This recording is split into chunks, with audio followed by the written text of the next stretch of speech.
What's up, everybody? Jeffrey Lyles, Lyles Movie Files, coming at you one more time. Got it, fellas. We're about to do this bad boy, talking about some movies, some TV shows, and a little bit of everything else. What's up, little brother? How are you tonight? Good. How are you, brother? I would complain. I'm gonna hold off on it for right now. Chief, how you doing? I'm good. I'm good. You know, and we would love to hear you complain, but it's not enough time. It isn't, and it's a limited edition podcast, so we got to keep this thing rolling. Big Gun, what's up with you? What's good? Everything's good. What's up with y'all? How's life? Everything good? Everything is life. Let's start off with Marvel's What If. They've dominated the big screen in 2020, 2021. They've decided to start conquering the small screen with some amazing TV shows, WandaVision, The Falcon and the Winter Soldier, what was the last one? Loki, of course. And now we've got What If. Now, What If is taking all those cool stories that we've come to know and love from the Marvel Cinematic Universe, switching one teeny tiny thing that has major repercussions throughout the universe. It's the butterfly effect of the Marvel Studios world. And the very first episode aired today, and it was what if Peggy Carter got the secret super soldier serum? In essence, what if Peggy Carter got it instead of Steve Rogers and became not Captain America, but Captain Britain? Now, we've already got a character named Captain Britain. Let's call her Captain Carter. Gentlemen, I like this episode. I really like the concept of what if in general. It just opens up so many possibilities of fun ways they can change the story. So Captain Carter starts off, and what did you guys think about this one? Let's start with you, Bro Shot. Okay. I gotta say, I hated it. Once again, Marvel puts out something that's easily very good. DC can't get anything right. I mean, I was literally like, this is. I mean, it felt like this was written like a fully fleshed out comic book. But what if? I'm like, did y'all take this from source material? Because this was really like, hey, here's what if.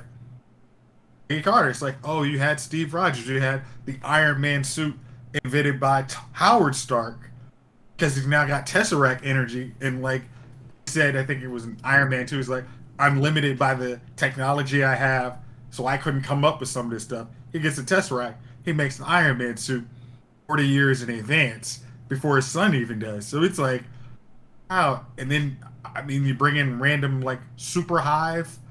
I'm like, wow, this is really a good comic book. And if you want to make a movie out of this, you really could. It was embarrassing. Especially for 30 minutes. It's like, wow, I can fill in every gap you have in this, and it still makes sense. And it's like, wow, this is pretty good. I'm gonna enjoy my next installment next week. So but it was really good. Chief, what'd you think about it? Enjoyed it.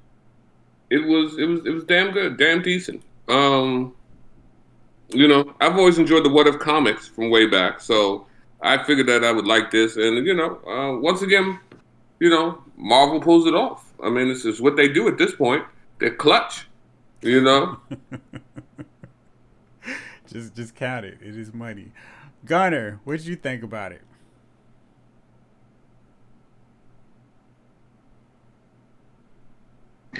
There we go. Jeez, I don't have the words to say how impressed I was by this. It was like you said. I mean, it was like a movie. I was like, dude, they just topped like Wonder Woman 84 in 30 minutes, less than that. But yeah, I'm just like they covered bases. They covered. I mean, they linked back to the MCU source material, let alone the comic book source material. And that thread the needle right there was pretty good, right? Like I was like, okay, they've linked back to all of that. They were like, look, Peggy Carter was more of a skilled fighter at the time, so of course she would do things that Steve didn't do first off, like little things like that. I'm like, this is, you know what I mean? Like, this is great. And then, of course, the Iron Man joint, I was like, yeah, that tracks too. And there's an energy you need. And sure, this would happen. Squid thing, I'm like, okay, all right, Watchmen, we'll leave that alone. And then I was like, okay, all right. I know. And I was like, oh, yeah. Oh, that's awesome. Oh, that's really cool. The ending. I was just like, that was Yeah. really cool. I was like, okay, this is pretty freaking cool. Yeah. So let's see how else they do it. And it was just one little thing that changed. Nah, let's not go upstairs. Right. And then you're like, that's right. And I had just watched Captain America, so I remember that little detail. Me and Bernie wanted to watch Captain America, the 3-year-old, and he was just like, I knew his grandfather would not want to watch Captain America for obvious reasons. So I was like, I'll watch it with you, and he can watch Avengers with you. And then we watched that, so I remember that little detail, and I was like, yeah, if they didn't go upstairs, the whole thing would have blown up. Which it did. I loved it. It was great. James, were you about to say Attention to something? detail. No, I was gonna say like, going back to like the Red Skull part. Like, if you watch Agents of Shield, that was bringing the Hydra God back, and that's why you got Super Hive versus the regular Hive. That came back in Agents of Shield. That's what I was like. Oh wow, you guys even connected that back. That was really cool. Tying in all kinds of things, and if there's anything pre Marvel or Disney Plus TV that they should connect to, it should be Agents of Shield, especially in a what if scenario where it doesn't have to matter, but it kind of does, and they can still count it. I really appreciated and love the fact that they had so many of the actors reprising their voices, like Haley Atwell. Of course, I mean, she's been great throughout this deal, but actually hearing her as Captain Carter made it feel like, okay, this is legitimate. This isn't just somebody standing in for her. And it felt like, okay, I'm watching what very well could have been a Captain Carter movie just from hearing her. And I mean, Sebastian Stan coming back. It was just like Dominic Cooper reprising his Howard Stark role from Captain America, Agents of Shield, etc. That was cool.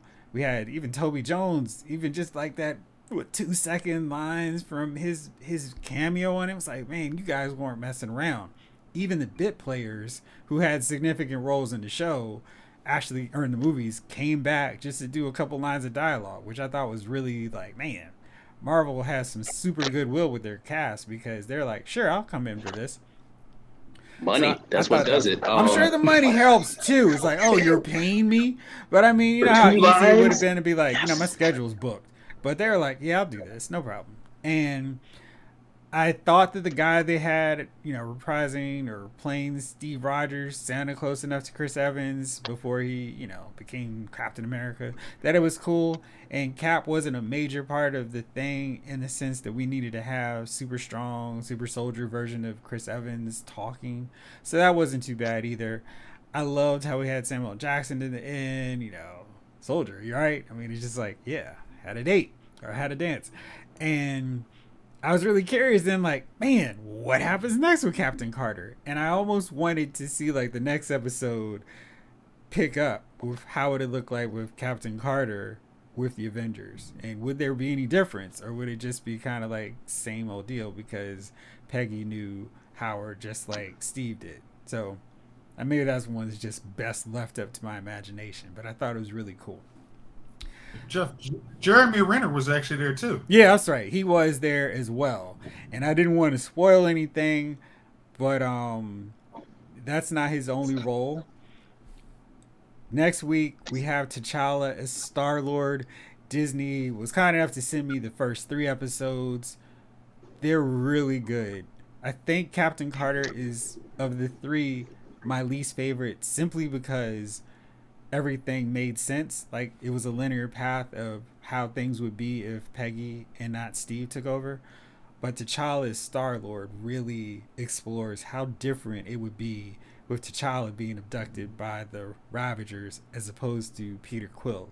And when you think about it, Peter Quill's a little kid, just a regular life, whereas T'Challa's royalty. He's being raised as a king.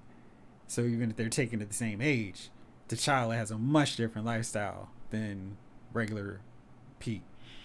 So, and there's a ton of like crazy cameos and voice actors. It's like, wow, you guys got them to show up for this deal, and it's one of the last performances of Chadwick Boseman. So, I mean, it's like all the feels, all the emotion from that, and it's a really good episode. And what they do is just it's crazy with the twist. The third episode is Loki on Earth, and that one really takes the concept of what if and kind of flips it like, man, they're gonna do all kinds of stuff like this. And again, the voice actors who show up are very surprising, and it kind of made me wish that they didn't piss off Scarlett Johansson, because it would be nice to have her involved in this, even if Natasha's dead. So yeah. Anyhow, so speaking of characters leaving universes, that Powerpuff spinoff or show that we were talking about on the CW is going to be short one original member, because Chloe Bennet was like, you know what, I've read the script and I've decided it's trash. I don't want any more parts of this, and I'm out. So she's out. Apparently there were some issues with the change of direction on the revised script, because the first one was terrible. And so she was like, you know what, I don't need this for my career. Maybe I can get back into Disney Plus, do some Marvel shows. Quake could come and be a part of Doctor Strange and the Multiverse of Madness, and maybe that's how I get into this stuff. Either way, she's out. I feel like from just reading those little tidbits of the script that we saw, she's making the right choice for her career. Gunner, what do you think? What do I think? You know how like people try to cook crap and then just try to spice it up with like sugar, maybe some cinnamon or whatever. But maybe the concept of cooking crap that belongs in the toilet is bad altogether. I feel like that's what this is about. I feel like this is what Powerpuff Girls is doing. Why, the fact that I even said that out loud, that is a live action older Powerpuff Girls, is still laughable to me. That anybody lasting even that long after saying, you know what, the script sucks. Oh, the rewrites suck too. Perhaps stop putting different spices on crap and just say, we're not doing this crap. That would be a good advice, CW. That's the move. Chief, what do you think about this? Does this affect your viewing of Powerpuff? I'm looking forward to the Care Bears version of this, where they just have little mask over people and they're actually Care Bears. So yeah, Don't give them ideas. Yeah, be an animatronic Care Bear floating around. Nah, dude, it would just be dudes running around with furry outfits. That's all. Right, with furry outfits, Ben Vereen and shit. So yeah, man, what time slot was this? This was a nighttime slot too, wasn't it? Oh, I mean, it was going to be a CW drama, so it was going to be like 8 or 9 o'clock, you know. Like, you know what I mean? Like, that's what I'm saying. Like, what adult would be watching that? Like, you know what I mean? Like, that's not Saturday morning. You wake up, you know, your kid is in front of the TV with a bowl of cereal watching the program. This is, you know what I mean? This is Tuesday night, 8 o'clock, and they think they were going to get enough adults to sit there and watch the Powerpuff Girls, and I just don't understand it. And you know, of course none of us will watch. I mean, we're sane. You know what I mean? Like, I think somewhere in there you're not right. And that you know what I mean? Like, that's a cry for help. You walk in and your man in his 40s is watching Powerpuff Girl. Like, you know what I mean? Like he's crying out to you at that point. You have to go and put an intervention or sit him down or watch him. You know what I mean? Some things are going on with him inside. So I had no attention. I didn't even know till that text came across. I didn't even know they were starting a Powerpuff show. And I was like, oh, okay, why? And that was my first question, why? And that's usually always my question, why? Why is this happening? So yeah, it was probably the great choice for her. I don't even know when they presented the script to her or the idea, the concept of the show, that she even agreed. Like, that's, you know what I mean? Like, you know, it's almost one of those things where people say, well, look, this plane is going to go up, and 30 minutes later, it's going to crash. Which seat do you want? You know what I mean? And then, like, look, you can sit first class. We're going to put you in first class on the plane. You know what I mean? Like, no, man. Right. Like, I'm good. I need to go down. I don't, you know what I mean? So, yeah, this is one of those situations where she did the right thing, man. There's no future in Powerpuff Girls. It's silliness, man. It is network silliness. It has gotten to that phase of our lives, man, where people with money, if they're not just shooting up in space for 11 seconds, they're putting Powerpuff Girls on the TV for us. You know what I mean? Should I spend $1 billion in my own rocket and go to space for 11 million? Or should I spend $1 billion and just do Powerpuff Girls? You know? Quibi. Right. Yeah. Right. I'd rather the Earth get hit with a comet than go through an episode of Powerpuff Girls. So that's where we are at this point in time, man. I'll never watch it. And I'm certain none of you will watch it. And, like I said, if you get a friend who watches it, it's time to intervene. I'll go to that intervention. So you'll see that intervention, but you won't see. Right. Just tell me when it happens. We'll go and pull them out of that dark hole. Good deal. Jace, I don't really know if there's anything else that need to be said on that. I'm just going to move on. Good call. Yeah. So DC had its latest live action movie, The Suicide Squad, arrive on theaters and Disney.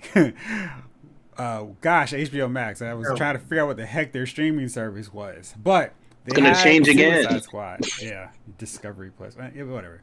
So anyhow, Suicide Squad frustrated me, and I'll tell you why. Because we got James Gunn to write it and direct it, and maybe within the first 15 minutes, I'm like, you know what?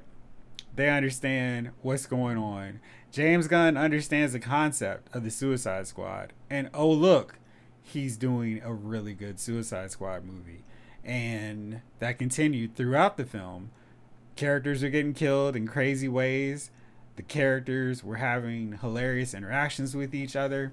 And it was just kind of like, oh, right. This is how you're supposed to do something like this when you're based on a comic book. Use a comic book as inspiration. So they took all these cues. They had Amanda Waller meet with the team. It's a basic concept, like something they did in every issue of the comic, where there's a briefing and Waller is talking to them and they're in their balcony seats, like in theaters, and they're like kind of like, what's going on? This sounds terrible. What a crappy mission. Why are you doing this to us? And Gunn just did that for the movie. And I'm like, yo, right away, this feels like the movie version of the comic book that I read. The characters were well defined. You had a big ensemble at first, spoilers. And he didn't care who he killed off. And it was this sense of like, man, any of these dudes could get killed at any moment. And for a concept like the Suicide Squad, that's good. You don't want Justice League where everybody's getting killed off. You don't want the Teen Titans getting killed every 2 minutes by a light post or something, which is crazy because who would get killed by a light post in Titans? That's weird. But yeah, so it was really, really good. And before I get into anything else, Jace, what did you think about Suicide Squad? The Suicide Squad. The Suicide Squad was the movie we should have got the first time. It was an actual Suicide Squad movie. You had the humor. It did not seem forced. It was one. James Gunn gets like irreverent characters and just actually makes like, oh, we can all get behind them. Very much like how Guardians of the Galaxy should not have worked. Is exactly how this movie worked. It was like, you guys have, and I'm gonna spoil. Like, there's a character called Ratcatcher. Ratcatcher 2. Jeff actually, Ratcatcher 2. And Jeff actually liked Ratcatcher 2 as a human being. I mean, because they actually made a story behind Ratcatcher. And was like, oh. I think it's important to note that I loathe rats, mice. They terrify me. I don't like seeing them on screen, on video games. Not a fan at all. When they show them across the screen, I'm like, ah! I need an intervention on that. But I really like Ratcatcher too, and I thought they did an amazing job making her a great character who I actually rooted for to survive. And I didn't care about some of them. Like, yeah, they kill this character, it's cool, but I wanted her to make it, even though her main power was calling rats. Sorry. No problem. I mean, you had to explain that part, but there's enough characters like that, and even the most like, what is this character doing? You're either you're gonna laugh when they die, or you're gonna root for them. I mean, it's those are your options. You're not gonna be like, why is this person on the screen? It's just you have three options, and you're gonna enjoy them. And as much as I said last week, I think John Cena's really gonna get that role, make it funny. He did. It was really like, I understand why you're coming out with a series for that character after watching that movie. It's embarrassing how DC just doesn't follow, like, either use your source material or use people who kind of get your characters. If your character is supposed to be hopeful, don't make them all dope. I mean, dark and broody, Man of Steel. That's what you got. That's actually what you have Suicide Squad for. You don't have to. You have Dark Knight for that. You don't need Superman or Flash or Wonder Woman to do that. You got other characters to do it. And they did it. I mean, they did a very good. I mean, James Gunn did a very good job using the Suicide Squad perfectly. Yeah, it was a weird thing because I felt like, in a lot of ways, this was the most true to the source material of any DC Extended Universe film. And I say that as somebody who's a big fan of the Zack Snyder, Man of Steel, Batman vs. Superman, and Justice League. I felt like what Snyder was doing was, all right, you guys don't want a Marvel movie. Okay, then I won't do that. I'm going to do my take on this. You know my style. You know how I make movies. I'll do that, and it'll be different because that's what you want. No problem. And I thought he did a different version of DC characters really well. At the same time, I would have loved to have seen a Marvel Studios take on Superman, Batman, Wonder Woman, Justice League, because that would be amazing done with somebody who's like, yeah, I'll just do it like the comic book. I'll treat the characters exactly like they are in the comic book. And just imagine how much more people would have responded to those films. Yeah, we had a release a Snyder cut, but it would have never gotten to that point if they just did how they were in the comic books, like you see constantly from Marvel. Chief, what did you think of the Suicide Squad? It was a decent movie. I mean, could it have been worse than the last one? You know what I mean? I think we went in, and then that's probably also a booster because you went in like, we saw that last one. So when you saw this one, you were like, oh, okay. It was better than the last one by leaps and bounds.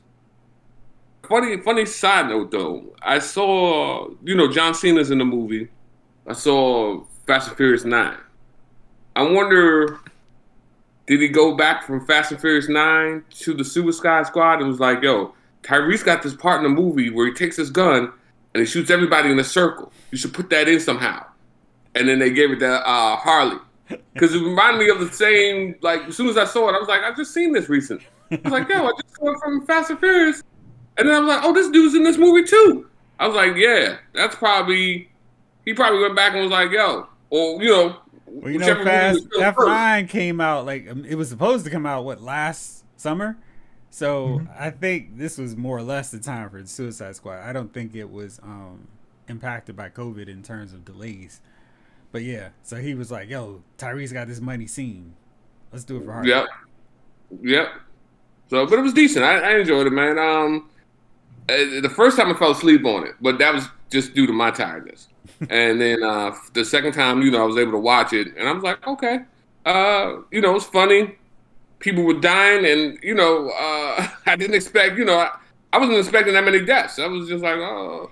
Yeah. The first group of deaths was hilarious. It was. So, it was a decent movie altogether, man. I enjoyed it. There were two characters who died that I didn't want to die, but that's because I kind of considered them part of the core Suicide Squad, and I was like, okay. But the way they did it worked for me in the context of the movie because it's like it's a Warner Brothers film. They're gonna mess around, not do anything else with the Suicide Squad. So what does it matter? Um, but I would have loved to seen those characters continue in the James Gunn style version of Suicide Squad. Now, there's talk, rumors of more James Gunn interaction with Yeah, DC. right. I just their track record is not the best. I don't know if I I don't can believe. trust them. We're doing a Peacemaker series, so at least we know there's going to be a semi sequel that's going to be on HBO Max. I don't know what the verdict is on HBO Max shows as of yet to trust them. But if they manage to keep this same energy, the same intensity with Peacemaker as he was in Suicide Squad, it could work. The only thing I'm a little bit leery on is he played off against the rest of the Suicide Squad really well. And I'm not sure how that character works with regular non dysfunctional people. Gunner, what do you think? I'm ready to rock and roll with it. I haven't seen the movie yet, but let's see if they can do it right. I mean, HBO Max is, the part two of DC Universe, what they tried to do, and I see they've improved on Titans. They've improved on Doom Patrol. Doom Patrol was fine. It's just weird. It's fine. It's supposed to be weird. That's how it's supposed to be. Yeah, So I mean, they seem to be doing well on the Max, right? So let's see what they do with this. I'm really looking forward to Green Lantern. And I didn't think I'd say that, but the more I read, the more I'm like, are they doing like an anthology style? Because it seems like they are. they are. That's the Um, case. which is great. That is probably the best way to do Green Lantern live action as a series when you think about it.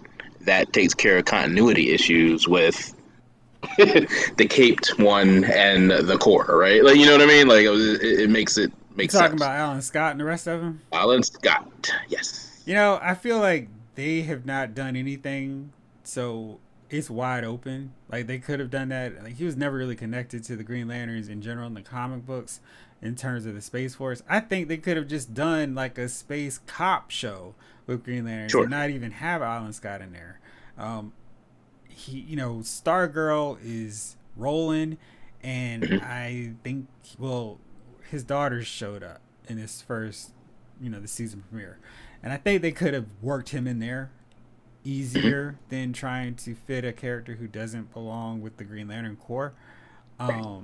Because then it's going to be confusing because Warner Brothers wants to make sure everything is very easy to follow for its audience Oh, who of course, doesn't know comic continuity. books. Yeah, it's important. I think that's a good way for the people that understand and trying to make good movies with the source material to skirt around Warner Brothers stupidity and be like, fine, I'll do an anthology so everybody knows it doesn't fit together. Who cares, right? You know what I mean?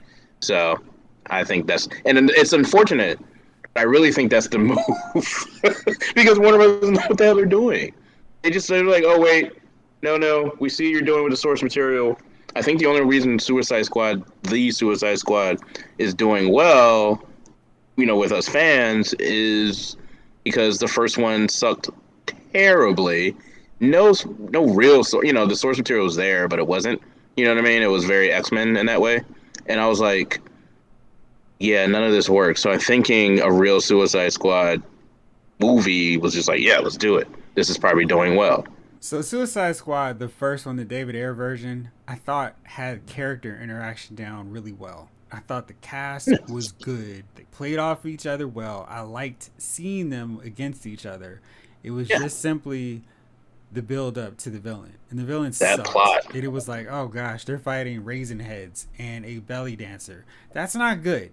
This movie is like just as wild in terms of the villain, but it works because it's like, yo, this is crazy. We've got freaking Starro in this camp. We've got other villains, and it's just like they're fighting just a regular military group, which is fine for the Suicide Squad because they don't have to fight supervillains. An army with overwhelming odds is more than enough for the Suicide Squad to have some trouble with, and they do, which is great. So it was good stuff. You mentioned this earlier, so let's talk about it. HBO Max, The Titans Season 3 debuts tomorrow.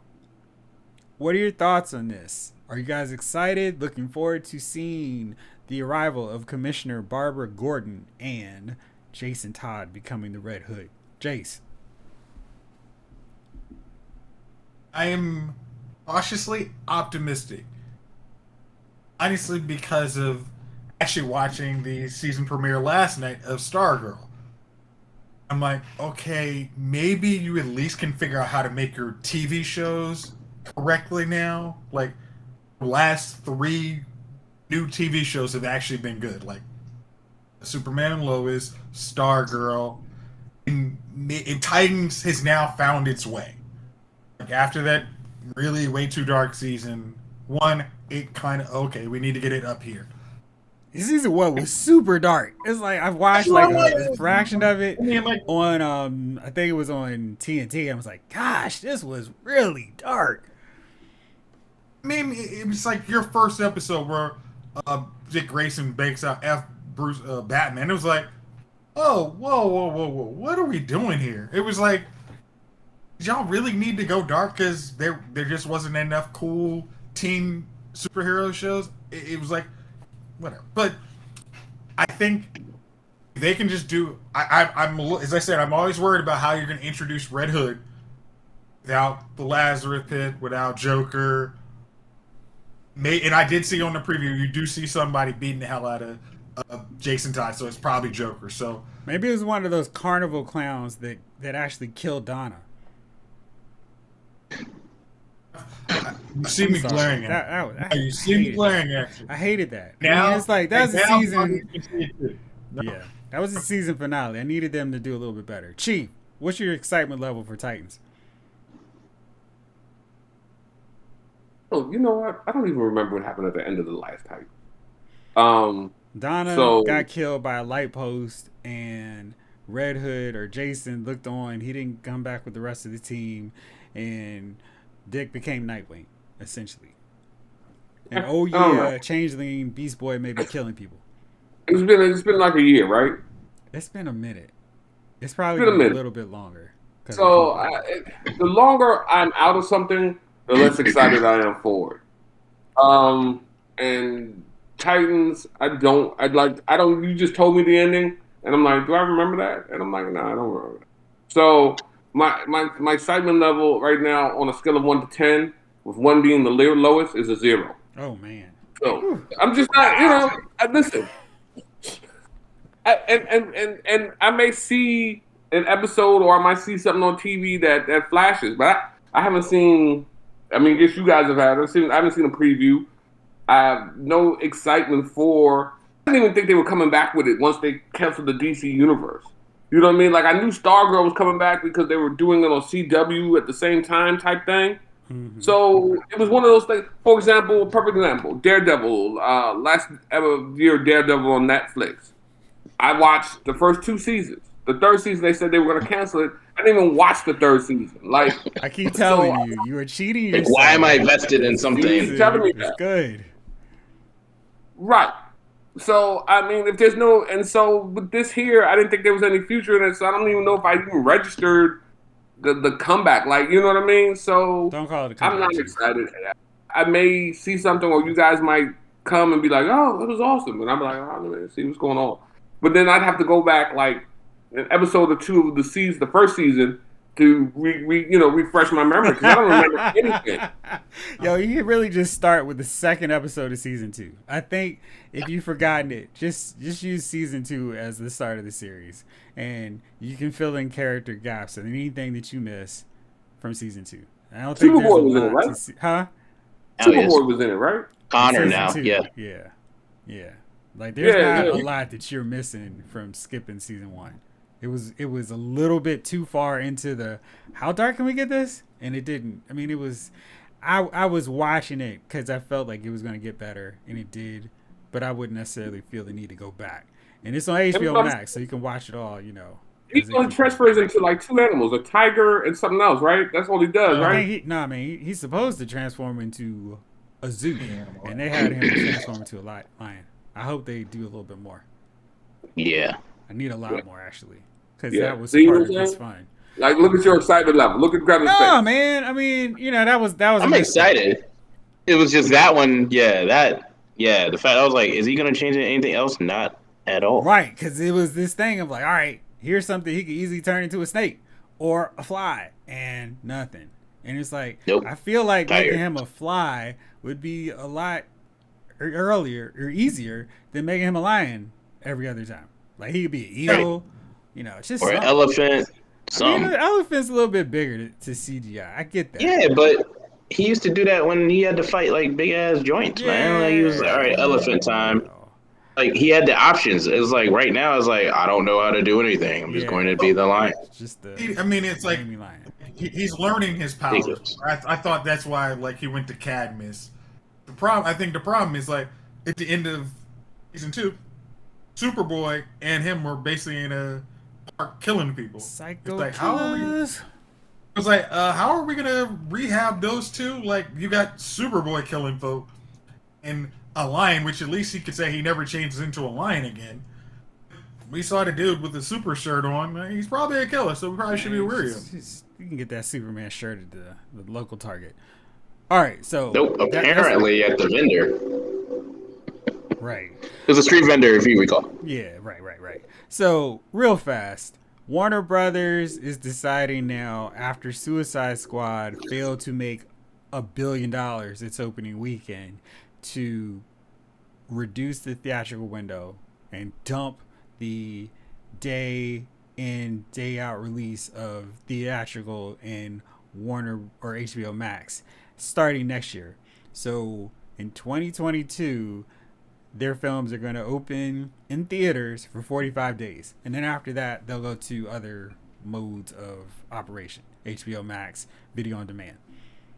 What do you think about that? Smart idea or not? Because the pandemic is clearly over now. Chief, what do you think? Yeah. I don't know, man. You know, you figure at some point these streaming services are going to try to get more money from you some way, somehow. HBO Max, you know, you have to have HBO, right? In order to get it. This new streaming service, I'm sure you can just download on the app, right?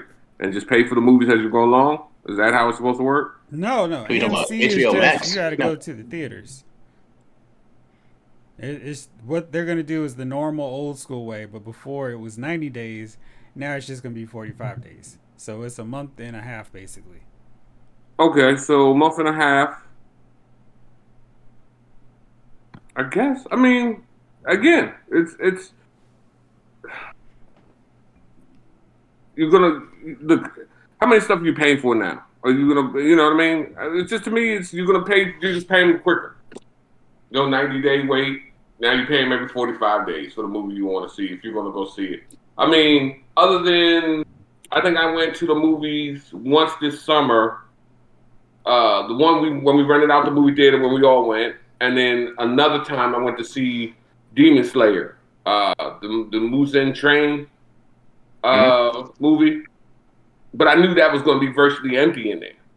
Like, you know what I mean? So nobody's scammering back. I mean, Charlotte Johansson wouldn't be suing Disney if people were jumping back into the theaters like that. So, you know, I think they're going to do whatever they're going to do to, you know, and this was the future. Let's be honest. People hated going to the movies. Just like, you know, like, for example, used to go, 6 years ago, you were still buying DVDs from Best Buy. You would go in DVD Tuesday, grab your DVDs, come out. You know where you at to DVD Tuesday? You're in your house. Like, all right, what are the new releases? And then you go on to Amazon, and they're, you know, early access. Everything is early access. So you don't get off your ass to go outside anymore anyway. You know what I mean? You remember that? What's that movie that everybody just got fat and they were just sitting in chairs floating through space, and it was a robot movie. Wally. And you know what I mean? Wally. And everything was at the tip of their fingers. Yeah. Like they never had to move for anything. We're slowly starting to trend toward that direction where we can call now, bring food to the house. We don't have to leave outside for the food. We don't have to leave outside for work. We don't have to leave outside for entertainment. At what point, you know what I mean? Pretty soon, you know, we can bring damn near anything to the house. We can't, you know, countries are closing down again. What are you gonna do? You're gonna get fat and float around in your chair. Well, as long as I have a hover chair, Chief. Not And this you know normal what? It's folding coming one. next. All right. It is coming next. And I ordered from Amazon with just a press of my button. All right, fellas. Well, it's that magical time of the week. Who are your nominees for Dummies of the Week? Little brother, why don't you start us off? Okay. I'm going to piggyback on last week Gunner's Dummy of the Week. My Dummy of the Week is actually Jeopardy for deciding to actually hire Mike Richards as the full-time host. With one caveat. When they actually have a primetime special, they're going to have Mayan Billick for Blossom as the host.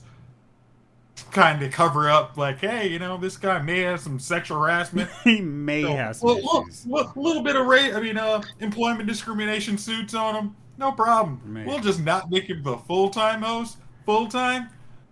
And this is like one of those employment moves where you're like, hey, he's the real host. He's the real host. Yeah, 6 months later. Decided to go in a different direction, you know, due to ratings. But, you know, we wish him all the best. And just instead of just continuing the search or going with everybody's favorite host, Jeopardy's basically my Dummy of the Week. And my Dummy of the Week is everybody who had their hopes up that LeVar Burton was actually going to be the host. Just because it's like, come on. That was just a, hey, here you go. Be happy. All right, there you go. All right, time to bring in our real guy. All right, so that's mine. Gunner, how about you? Yeah, that's funny because, you know, black folks used to that. We were like, yeah, they ain't gonna make it. Like, all the white people were like, yeah. I'm like, we're all like, it was like the Trump election all over again. Yeah. Like Dave Chappelle's skit with Chris Rock. You were surprised? No. Oh, it was like, really? You really think so? My dummies, I don't really have one that's for real. I guess I'll just go with Cuomo. As for his apology, correction, I'm resigning / apology, but not really apology speech. Like, I'm sorry, but, you know, this is how I am type of speech. I was like, dog, that's not an apology. Like, any married man knows that's not an apology. There's no an apology with a butt. All right. With a butt. Yeah. All right, Chief. Who's your nominee? You gonna bring me with Gunner here. I don't know why it took him so long to resign. You know, once they get that taste in your mouth, dude, it's not like it used to be, man. You know what I mean?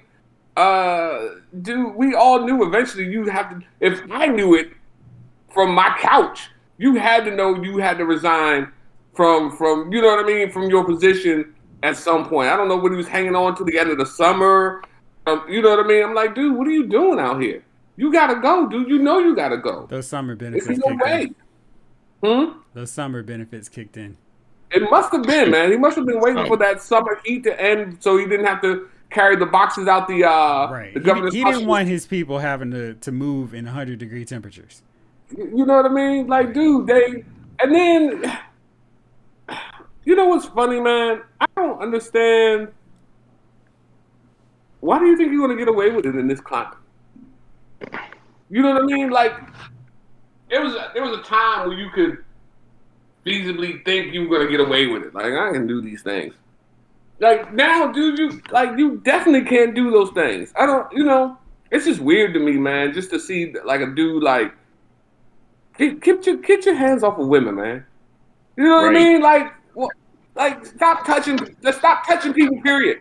Yeah, and it's weird because it's never just one. It's always like multiple. It's like, dude, I mean, don't you realize the more you touch, the more people who are going to come out. Like, if it's one person, I don't know her, she's crazy, and people are like, maybe. But when it's like 10 or 20, it's like, oh, come on, dude, what are you doing? Yeah, it's like plus text messages. Like you just want to hand with everybody. Right. It's like, no. You just sitting in your office like, Danielle. Marcy, come through. Like, what are you doing, dude? You just call people to the office trying your hand? You're not the principal. You don't call anybody to the office. All right, well, fellas, next week we're back with T'Challa's Star-Lord because I cannot wait to hear your thoughts on that episode of What If. We're going to talk about Superman and Lois's season finale and the Bad Batch season finale too, because I haven't talked about Omega in so long. And we're going to talk about Titans and a whole bunch of other cool stuff, and maybe Free Guy, if anybody decides to check it out. Gunnar, I want to hear your thoughts on Suicide Squad 2. All right, so that's it. Thank you as always for rolling with me, fellas. Thank y'all out there for listening. This episode of Lyles Movie Files has been filed.